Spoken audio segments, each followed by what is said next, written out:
ለምን ማለት ቆይ በዚህ ልክ እንዴት ነው ማየን የምታሻት? አባዬ ንገረኝ እስኪ ለምን ማየን አባዬ ንገረኝ። በእናትሽ ኤቢ በቃሽ በቃ ሰው ሆኖ እኮ የማይሳሳት የለም አታስጨንቂው። አይ አባዬ እንደዚህ አልነበረም። አባዬ በዚህ ልክ በእንደዚህ አይነት ጉዳይ የሚሳሳት ሰው አልነበረም። አዎ አራዳ ነኝ። ለልጆቼ ምሳሌ ማልሆነ አራዳ። አቢጌል ልክ ናት። አዎ አቢጌልን እንደ እናቷ ፈራታለሁ። ግን ደግሞ መቀነስ አለብኝ። ጨከና ለእናቷ ትናገራለች ብዬ አላስብም። ካደረገችውም ታድርገው። በዚህ አልወቅሳትም፣ በዚህ አልከሳትም። አቢጌል እንዲሆነችው ባደገችው ዳጣ ገና ሰላም የወለደችው ልጅ እኔ መሆኑን ብታውቅ ምን ትላለች? ጉዴ እኮ ገና አልወጣም፣ ገና አልተነካም። በቃ ኤቢ አባዬ ተሳሳተ። እኔን ወለደኝ። እኔ እህቴ እንደሆንሽ ሳቅ በጣም ነበር ደስ ያለ። ሁሌ ስንጣላን ያዝን ነበር። እባክሽ ኤቢ ለማዬ ስትይ አትናገሪ እባክሽ። አይ አባዬ አልችልም። ይሄን ነገር ለማዬ እነግራታለሁ አባዬ። ይሄን ነገርም እኮ እማዬ አድርገው ቢሆን መጥቼ ለአንተ ነግሬህ ነበር አባዬ። ይሄ በጣም ትልቅ ክህደት ነው አባዬ። አባዬ ይሄ ነገር ትክክል አይደለም። ይሄ ለማዬ አይገባትም አባዬ። እማዬ እውነቱ ግዴታ ማወቅ አለባት አባዬ። ከዚህ በኋላ ይሄ ውሸት ማብቃት አለበት አባዬ። ለማዬ ዛሬኑ ነው የምነግራት አባዬ። በዚህ የምትቀየመኝ ከሆነ ተቀየሚ፣ ምንም ነገር ማድረግ አልችልም አባዬ። አቢጌል እባክሽ ትንሽ ቀን ብቻ ስጭኝ። እኔ ራሴ አረጋግቼ እነግራታለሁ። አይቻልም አባዬ። ይሄን ነገር ዛሬው ለማዬ መናገር አለብኝ። እማዬን እስከዛሬ በጣም ጎድታታል አባዬ። ይሄ ነገር ካልተናገርኩ ደግሞ በፍጹም እንቅልፍ ሊወስደኝ አይችልም አባዬ። ለማዬ ዛሬው እነግራታለሁ አባዬ። እባክሽ አቢጌል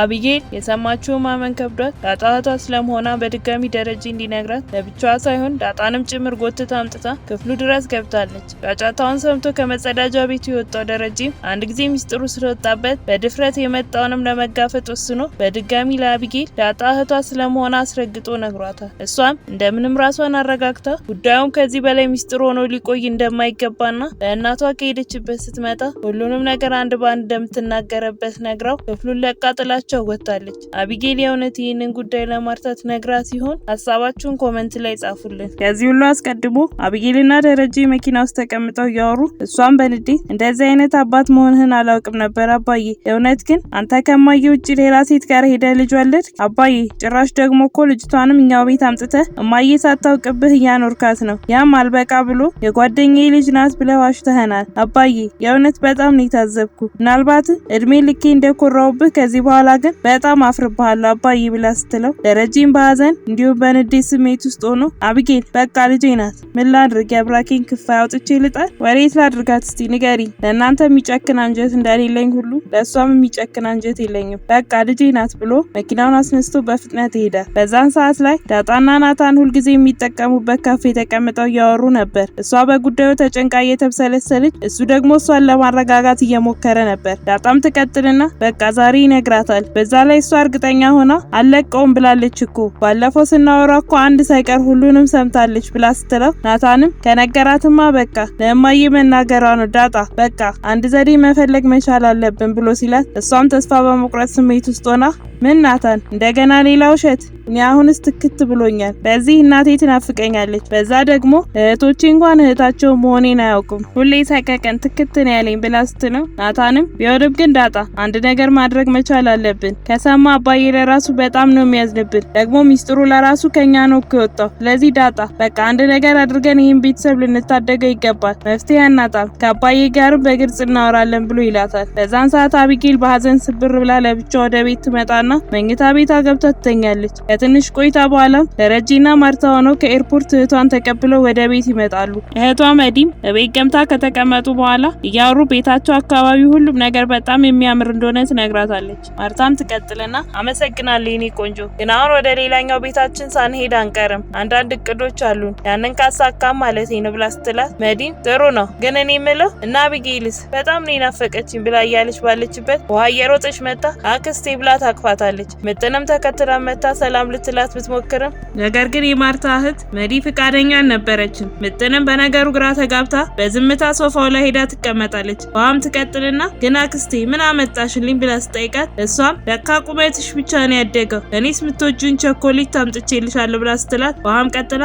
እሺ ግን ለምጥንስ ምን አመጣሽላት ብላ ትጠይቃታለች። መዲም ትቀጥልና ማናት ደግሞ እሷ ብላ ጥሩ ያልሆነ ፊት ስታሳያት ማርታ ታስተውልና መዲዬ ረስተሻት ነው እንዴ? ልጅ ሆነው ለራሱ እኮ አይላቀቁም ነበር አብረውን ያደጉት ብላ ልታስረዳት ብትሞክርም ነገር ግን እህቷ ምላሿ ጥሩ አልነበረ። ማርትዬ በጣም ተንዘላዝለሻል፣ ቆይ እንዴት የማንንም የሰው ልጅ እዚህ ትሰበስቢያለሽ ብላ ስትል ምጥንም ተናዳ ከተቀመጠችበት ትነሳና ቻው በቃ ውሃ ብላ ጥላት ቀጥ ብላ ትወጣለች። መዲም ትቀጥልና ከሁሉም ሰው እኮ የናፈቀችኝ ኤቢ ናት፣ ውሃዬ እስቲ ሂጂና ጥሪያት ትልና ትልካታለች። ውሃ ሮጣ ስትሄድ ማርታም በቃ ልብስ ቀይሬ ልምጣ ብላት ተነስታ ትሄዳለች። ከትንሽ ቆይታ በኋላ ኤቢ ከክፍሏ ወጥታ ከመዲ ጋር ተገናኝተው ማውራት ይጀምራሉ። አክስቲያም ትቀጥልና ኤቢ ቆይ ምንድነው የሆንሽው ፈዘሻል እኮ ብላ ስትጠይቃት ኤቢ ትንሽ ራሷን ታማ እንደሆነ ትነግራታለች። እሷም ትቀጥልና ብትታከሚ ግን ቆንጆ ነው እና ደግሞ በጣም አምሮብሻል፣ ለምን ግን አንዱን ሀብታም አግብተሽ እኛንም አታስጨፍሪንም ብላ እያለቻት ባለችበት ዳጣና ናታን ከውጪ ገብተው ወደ መኝታ ቤታቸው ሲሄዱ ትመለከትና እነማን ናቸው እነዚህ ደግሞ ብላ ስትጠይቅ ኤቢም የአባዬ ጓደኛው ልጅ እሷም እንደዛው ስትላት አክስቷን በንዴት ቆይ ግን ማርቲ ምንድነው እያደረገች ያለችው? ቤቱን የእርዳታ ድርጅት አደረገችው እኮ የኛንም ልጆች እዚህ እናምጣቸው እንዴ? ደግሞ ምንድነው ሰው እንኳን መተው ሰላም አይሉም እንዴ? ብቻ ታያቸው። ግን ደረጀ የት ነው ያለው? ፈልገዋለሁ። ማርቲ ዝም አለችው አይደለ? እንዲህ አይነት ጨዋታማ የለም። ግን እኔ ምልሽ ያቺኛው የቤት ሰራተኛ የት ሄዳ ነው አዲስ ያመጣችሁት ብላ ስትጠይቃት ኤቢም ሰላም ነው አይደል እሷማ እኮ ወልዳ ሄደች ብላ ስትመልስላት መዲ የእውነትሽ ነው አግብታ ነው ብላ መልሳ ትጠይቃታለች። ኤቢም ትቀጥልና አያላገባችም ብቻ በቃ እኔ ልሂድ መድኃኒት ልውሰድ ብላት ተነስታ ጥላት ስትሄድ አክስትየዋን በሀሳብ ለብቻዋ መብሰልሰል ትጀምራለች። ዋም መታ አጠገቧ ትቀመጥና እንዴ አክስቴ ቸኮሌት ሴት አለ ብላ ስትጠይቃት መዲ አንቺ ጅል በቃ አላደግሽም አይደል ቁመት ብቻ ለሌላ ልጅ ሰጥቼዋለሁ ብላ ስትመልስላት ደረጀ የሚሰማና ሊሄድ ከነበረበት ቦታ ተመልሶ ወደ መኝታ ቤቱ ይገባና በንዴት ማርታ ነግሬሽ ነበር እቺ ሴትዮ ገና ከመምጣቷ ልጄን እየተናገረቻት ነው ብሎ ሲቆጣ ማርታ በሞትኩት ቆይ ማንን ነው የተናገረችው ብላ ስትጠይቀው ደረጀ ውሃናዋ እኔ ልጆቼ በቤታቸው ነጻነታቸው እንዲያጡ በፍጹም አልፈልግም ንገሪያት ብሎ ሲል ማርታ ደሬ አንተ እኮ ዝም ብለህ ነው የምትጨነቀው አሁን ውሃ ምኑን ታስተውላለች ብለህ ነው ብላ ነገሩን ቀለል ስታደርግበት ደረጀም የበለጠ ተናዶ ባታስተውልስ ማርቲ እኔ ልጆቼ ማንም እንዲናገርብኝ አልፈልግም ንገሪያት ውሃን ሰው ብላ ትናገራታለች ቀድሞ ነው የፈራሁት ይሄንን ነው ንገሪያት ልጆቹ ማንም እንዲናገራቸው አልፈልግም ብሎ በንዴት ሲቆጣ ማርታም ግራ ተጋብታ ደሬ ምን ሆነህ ነው ቆይ ጸባይ ሁሉ እኮ ተለዋውጧል ልንቀበላት ከሄድን ጊዜ አንስቶ ምንም አላወራህም አሁንም ድረስ ደግሞ እንደተቆጣህ ነህ ስትለው ደረጀ አይ ማርቲ በቃ ንገሪያት እኔ ልጆቼን ደግማ ስትናገር ባገኛት ዝም አልላትም ብሎ ሲል ማርታም ነገሩን ለማረጋጋት እሺ ደሬ በቃ ተረጋጋ ደግሞ ኤቢ ምን ሆና ነው ዛሬም ድረስ እኮ ክፍሏን ዘግታ እያለቃቀሰች ነው አብረሽን ውጪ ብንላትም ግን እሷ ፍቃደኛ አይደለችም ግን ብቻሽን ላወራሽ ፈልጋለሁ ብላኛለች ምን እያስከፋት እንደሆነ ግን ማወቅ አልቻልኩም አሁን በቃ ና እንሂድ ስትለው ደረጀም በጭንቀት አቢጌል ምን ልትላት እንደሆነ እያሰበ አይ በቃ እናንተ ሂዱ እኔ አሞኛል ትንሽ ረፍት ላድርግ ናታን ስላለ እሱ የፈለጋችሁበት ይወስዳችኋል ብሎ ሲላት ማርታም እኛን ላለመውሰድ ነው አላመምህም ግን ብቻ መልካም ቀን ብላው ጥላው ትሄዳለች። ደሬ እንዳለውም ናታን ይዟቸው ወደ ፈለጉበት ቦታ እየሄዱ በመሃል መዲ ማርቲዬ ግን ቆይ ምንድነው የተፈጠረው ምንድነው የሆንሽው የዛን ያህል አስፈላጊ ነው እንዴ የሰው ልጅ መሰብሰብ ገና ለገና ሁለት ልጅ ነው የወለድኩት ብለሽ ቤቱን ወላጅ አልባዎች መጦሪያ ልታደርጊው ነው እንዴ ስትላት ናታን ፊት ያንን መናገሩ ያስደነገጣት ማርታን የኔ ቆንጆ ማንን ነው እኛ ቤት ውስጥ እኮ ባዳ ሰው የለም ያየሻቸው ልጆች ወርቅ ናቸው እኮ የቤቱ ድምቀት የሆኑ ምርጥ ልጆች ናቸው ብላ ስትላት እህቷ አይ ማርቲ አይሆንም፣ ከቤትሽ አስወጪ። የሰው ልጅ የሰው ነው፣ አመልም እኮ ይጋባል። አቢጌልም እንደ ድሮ አይደለች፣ ፈዛለች። ለዚህ ነው ማለት ነው። ደግሞ ያቺ ሰራተኛሽ ቤት ውስጥ ስትወልድ፣ በዛ ላይ ባሏ ሳይታወቅ እንዴት ዝም አልሽ? ኢቢ አይደለች እንዴ ብትነግረኝ? ወንዶች አርጅተው 2 ፀጉር አብቅለውም ሌላ ሴት መፈለጋቸውን አያቆሙም ስትላት፣ ማርታን በንዴት አይ መድዬ ስለ ባሌ እንኳን ለኔ ተይው ብላ ትላታለች። ከዚህ በኋላም ነው አቢጌል ማንም በሌለበት ዳጣን ይዛ መታ አባቷን እሷ ፊት ሁሉንም ነገር እንዲነግራት የጠየቀችው። በቀጣይ ምን የሚፈጠር ይመስላችኋል? ሀሳብ እንዲሁም አስተያየታችሁን ኮመንት ላይ ጻፉልን።